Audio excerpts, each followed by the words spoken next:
Wa kana alaihi sallallahu alaihi yushibu syababan faikon kullagil mani. Dan Nabi itu tumbuh tidak seperti anak biasanya. Jadi kalau orang lain butuh 1 bulan, Nabi butuh 1 hari. Jadi pertumbuhannya itu cepatnya. Kalau orang lain, anak lain, bayi lain ya, balita lain butuh 1 bulan, Nabi butuh 1 hari. Cepat gitu pertumbuhannya. Biasanya sok cerdas nggak gitu. Mun biasa jelema orok bisa lempang umur 1 tahun, itu 7 bulan bisa lempang. Sok biasanya rada cerdas gitu. Yang pasti cuma biasa. Nah, bisa ngomong batur lencang bisa gitu. Yang seusianya. Biasanya saya sering merhatiin yang lambat tuh laki-laki. Mun anak laki sok lambat kan. Karena boga kabisa teh. Kebetulan saya perempuan semua, jadi yang karakter dia laki yang can jauh perkembangan. Kok ngabandingkeun jeung anak dulur gitu, anu lalaki. Kok kenapa kalau perempuan itu cepat? Pertumbuhan anak laki biasanya lambat. Ngomong gitu ya, lempang. Nah, Nabi ini pertumbuhannya tidak seperti manusia biasa, anak balita biasa. Orang lain butuh 1 bulan, Nabi cukup butuh 1 hari. Ketika berusia 2 bulan disebutkan karena yang zahlafu ma'asyibian ila jadibin. Nabi itu berangkat bersama rombongan anak-anak kecil mainlah mana gitu ya kalau teman-temannya seusianya. Setelah usia 3 bulan, qad aqallathu rajulani. Nabi didatangi oleh 2 laki-laki, fayaqumu mustaqillan. Dan Nabi berdiri sendiri. Wa fi arba'atin kana yamsakul jidar. Jadi udah 4 bulan itu udah bisa pegang-pegang tembok jalan. Jadi 3 bulan geus nangtung. Di 3 bulan nangku anak urang yang 4 bulan nangku. Karak nangku berarti karak nangku udah balik itu bisa. Udah dibalikeun. Itu 3 bulan udah bisa berdiri. 4 bulan sudah ngaraba-raba gitu ya, nyekelan tembok, bari lempang, bari nyekelan tembok. Wa kana yasru walamma tamma wa fi khamsatin minasyhur abha aisha Rasulullah yasiru bi quwwatin. Udah bisa jalan umur 5 bulan. Bisa lempang umur 5 bulan. Walamma tamma la usitatu asyurin umur 6 bulan, kana yasul masya. Udah bisa jalan cepat. Udah cepat jalannya gitu. Udah benar-benar kuat. 7 bulan yas'a, udah bisa lari. Wa ya'du ila kulli janibin geus mutar-mutar gitu 7 bulan. 7 bulan orang bisa 7 bulan. Walamma balagha samaniyata asyurin, begitu 8 bulan kana yatakallamu, udah bisa ngomong umur 8 bulan. Bihazi asal kalamu, dan kedengeran apa yang diucapkan. Jadi bentes ngomongnya geus capetan. Geus jelas, sudah bisa ditebak gitu. Enggak cadel gitu, enggak cadel. Wa fi tisatin minasyuhur 9 bulan naja takallama bi absariti biari. Usia 9 bulan udah fasih ngomongnya. Kan bahasa Arab beda dengan bahasa kita kan. Eta menyebut sod jeung shin ge pan hese. Eta geus fasih gitu nyebutkeun eta. Udah bisa membedakan mana orang geus umur 50 tahun pahilikeun teh zal jeung dal gitu kan. Jeung jim auju deui gitu kan. Ha antara ha leutik jeung ha gede. Antara zai dengan jim dengan zal. Itu kita kadang-kadang masih susah. Antara shin gede jeung sin leutik jeung sa. Tapi sudah fasih umur 9 bulan. Hadza eta itu salah satu sifat bil kafasih ucapannya fasih. Wa fi riwayatin an Halimah, Siti Halimah Sa'diyah pernah meriwayatkan bahwa anna awwala kalamin takallama bi ba'dil layali la ilaha illallah qudusan namatil uyun warrahmanu la ta'khudhu sinatu wala naum. Kata Halimah Sa'diyah, saya pernah mendengar pertama kali ucapan yang diucapkan oleh Nabi saat malam hari ngomongnya begini, la ilaha illallah qudusan maha suci kalau bercerita. Namatil uyun, mata itu tertidur. Warrahmanu la ta'khudhu sinatu wala naum, sedangkan Allah yang Rahman tidak terkenai oleh ngantuk dan tidak tidur. Lain omongan anu eueuh hartian lain pak, mamam gitu lain biasa budak leutik lain, tapi kitu ngomongna muji ya. Orang bisa muji umur sabaraha? Anak urang karek bisa auzubillahi min dzalik, auzubillahi min dzalik ya cenah gitu. Umur 3 tahun. Nggak bisa ya di pagahan mah. Yasin segala nol kan gitu jangan jelas. Jangan capetan lah.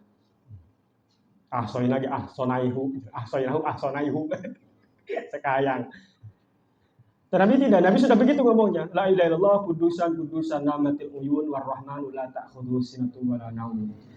Dan kata Halimatus Sa'diyah wa kana la yamussu syai'an illa qala bismillah. Dan Nabi tidak pernah megang apapun kecuali baca bismillah. Baca kalau baca bismillah. Baca bismillah. Padahal sanu magahan bismillah. Ini tanda bukti bahwa semua benar-benar dari Allah yang diberikan oleh Nabi. Ma yantiqu 'anil hawa in huwa illa wahyun. Orang kadang dahar geus biasa bakul poho itu bismillah. Ayeuna nambah deui. Ja tadi itu bismillah. Jadi zikir terus, mau makan zikir. Pasti nanti ketika makan juga dia zikir. Orang pernah zikir keur dahar. Nyawa teh zikir keur dahar. Zikir keur minum. Naon? Bismillah mau minum. Encan nginum lah kan? Bismillahirrahmanirrahim coba. Keur nginum, naon zikirna? Lagi makan, itu harus zikir. Kan zikir itu harus terus. Ada bahasa sholat daim, sholat selamanya, sholat hati, hatena. Ingat,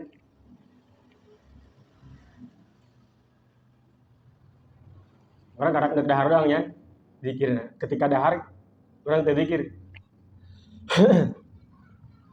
Berzikir ke dahar, kita jangan cuma ingat, kalau selama ini kita masih ingat begini, Bismillahirrahmanirrahim. Tapi hati kita punya keyakinan atau meyakini bahwa saya kenyang setelah makan nasi.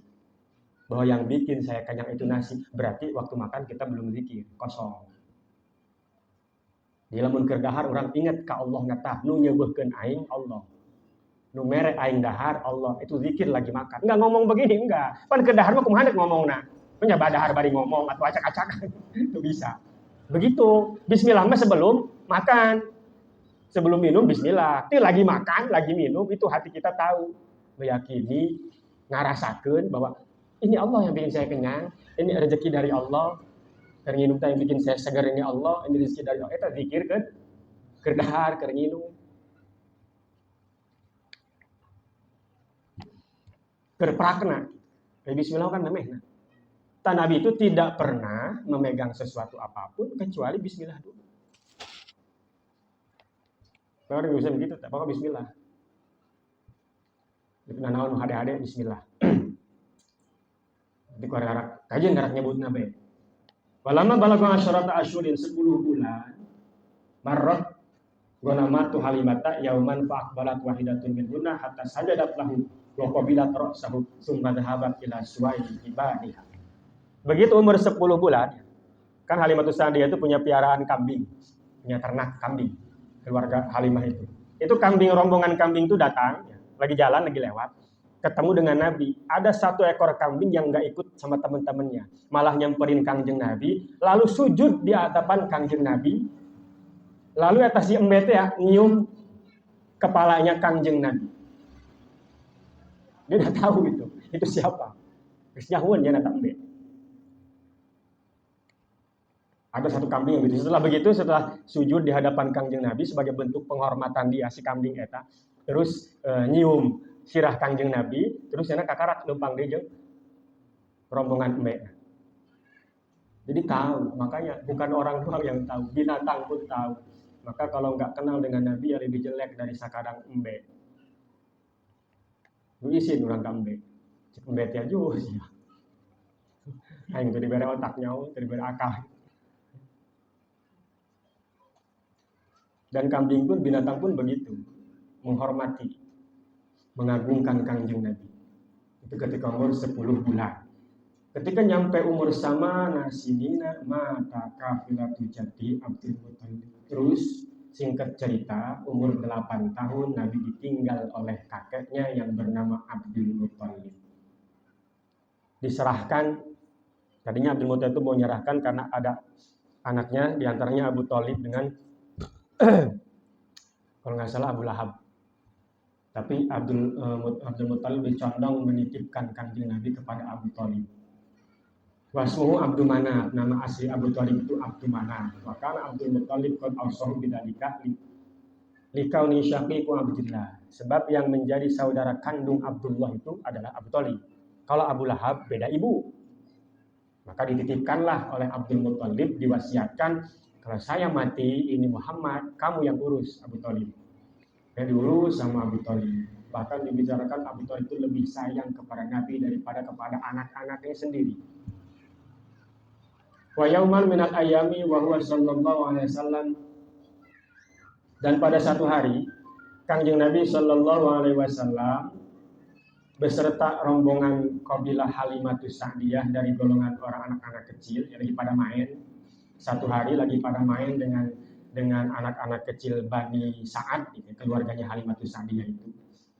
Tawajjaha wa yar'a, Nabi ikut ngangon kambing. Maka disebutkan dalam satu keterangan itu tidak ada Nabi kecuali pernah ngangon kambing. Maka eta cek kolot baheula nya BA cenah gelarna budak amun tukang ngangon kambing. Itu perlakuan baik, itu kelakuan Nabi. Dari zaman Nabi Adam sampai Nabi Muhammad tidak ada Nabi kecuali pernah ngangon kambing. Nah, tininya BG zaman makin kadieu, kelakuan Nabi itu banyak yang sudah mulai sulit kita ikutin. Sok wari urang ngangon embe kumaha coba? Hah? Bongan saha di pelakan beton ayo. Kita di pelakan jukut. Jangan di pagar kitu mah geus boga alek. Nek nyawah kudu aya izin alek. Nek melak cau kudu aya izin alek. Jaboganya anak. Teu izin medoraka. Gosok beneran. Main pelakan bae cau. Henteu bebeja deui. Teu boga izin deui. Teu minta izin deui gitu. Terus cauna panen dibawa ke pasar, dijual, duitnya dipakai dahar. Makanya anak ngalawan bae kapolon. Eta ieu. Harus izin. Katanya boga Cina ieu, Cina ge jelema. Izin ya. Kecuali kita sudah tahu betul, pasti diizinin gitu. Ada tanda-tanda yang menunjukkan ke arah situ. Siapalah itu yang mengelola? Ya izin tinyana, guys pakai. Ayo ulah. Gede henteu ya. Kecuali orang keur ngajual teh boga urang tah. Pak Alek, ini saya minta izin selama belum dibangun, meskipun udah milik Pak Alek mau saya sawahin. Iya enggak apa-apa, beatkan. Tapi lamun teu kitu ataupun izin anyar.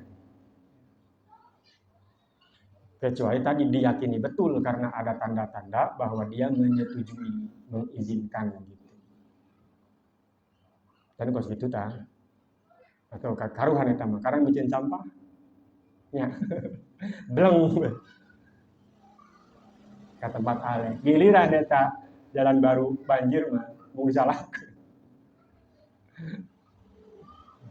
Ya apa sulitnya lah. Ngajar sebulan 20.000 ka uding teh. Uding sebulan 20.000 nya copotan sampah di imah saya. Jadi 20.000 beli rokok ge teu nahi. Rokoknya mah teu nahi. 20.000.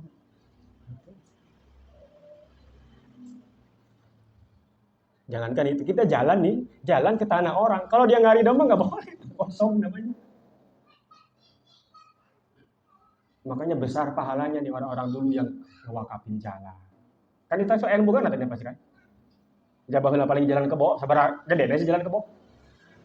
Mereka pun geus boga kebo, boga mobil. Maka dek dilebaran. Ada milik orang yang keambil. Disedekahkan oleh dia. Dari ganjaran. Kurang tinggal makan doang kuat.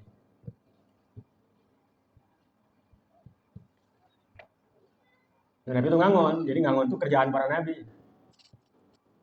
Maka tadi itu mungkin ya salah satu keberkahan orang tua dulu meskipun pada bodoh tapi bisa nurunkan harta ke anak-anak warinya. Saraya nyana baheula tukang macul anak-anak wari jadi S1, S2, S3, S kemong. Wah geus pinu ku S anak-anak padahal bapak nama tukang macul teh nyaho huruf buta huruf. Tapi ku berkahna teh begitu ku ikhlas. Banyak ibadah yang mereka lakukan tapi mereka nggak ngerasa itu ibadah sehingga ikhlas benar. Macam ngangon segala nau meskipun kadang terlalu Geus magrib anak teu ditiangan, wae kotok ditiangan. Kotok aing jangan balik, anak mah los. Ya Nabi itu kerja ngangon, pernah ikut ngangon kambing, menggembala kambing. Bahkan Nabi Musa itu salah satu mas kawinnya ngangon. Mau nikah dengan anaknya Nabi Syuaib itu kata Nabi Syuaib, kamu ngangon dulu.